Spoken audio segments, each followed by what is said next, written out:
Now listen, I go through coffee just like Jeeps go through gas in copious amounts. Unfortunately, most of the cool places I like to visit, whether it's the trail, a campsite, a national park, there's not a Starbucks around. Plus, I kind of like brewing my own outside. And today, I'm going to show you my setup and how you can build one just like it so you can enjoy a nice cup of coffee on the trail.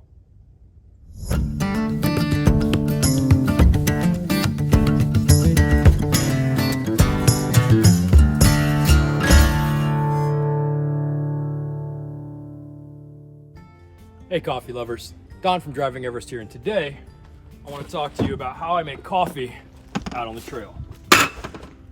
It all starts with this, my Plano utility box, which is affectionately known as my coffee box. Now believe it or not, this thing usually just rides in the bed of my truck and it stays completely dry despite all the torrential rain down here in Florida. So let's take a look at everything we need.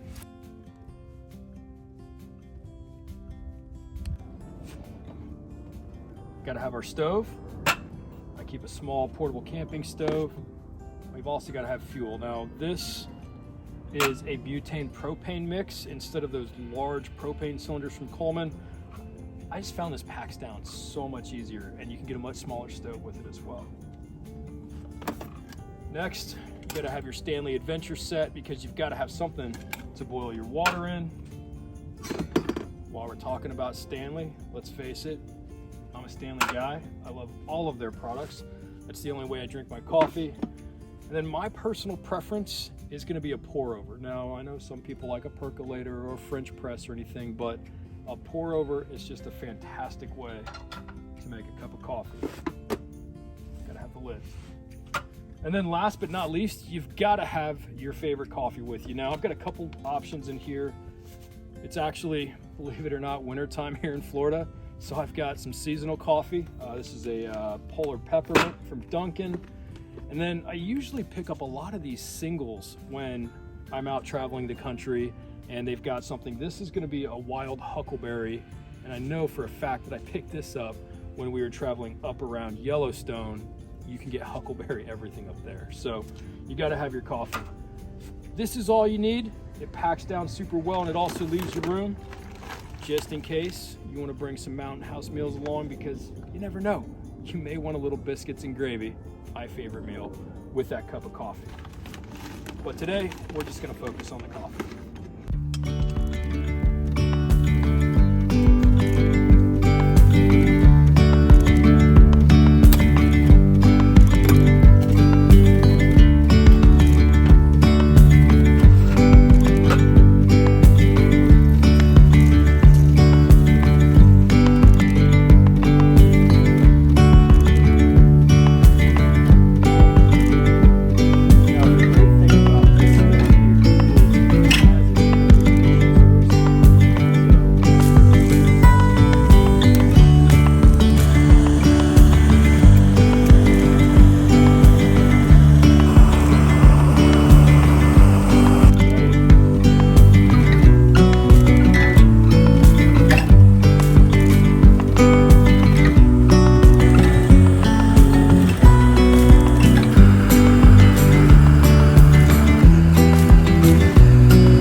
And there we go. We are all set.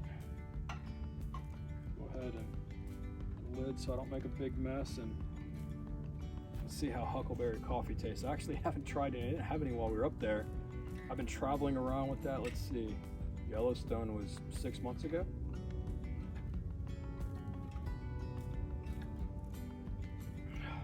That's fantastic.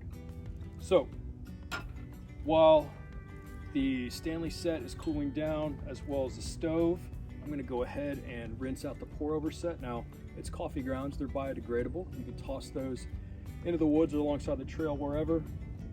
I'll grab some water from the MODL, I'll rinse it out, I'll start packing it back down, and And then this, actually, it's starting to cool already. I'll probably be able to pack that up in the next minute or so. And there you have it. It's really simple. It's really handy.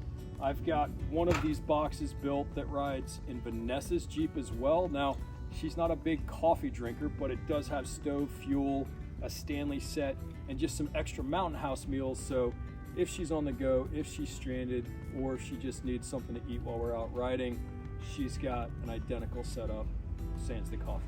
Thanks so much for watching. If you have any suggestions on how I could possibly improve this setup, let me know down below in the comments. Or if you'd like to know everything that I used here to make your own box setup just like this, go ahead and check out the link to my Amazon store in the description. I'll have a list of all of these products there: the stove, the boxes, the fuel, the whole 9 yards. I'm gonna go enjoy this cup of coffee, and I'll see you on the next adventure.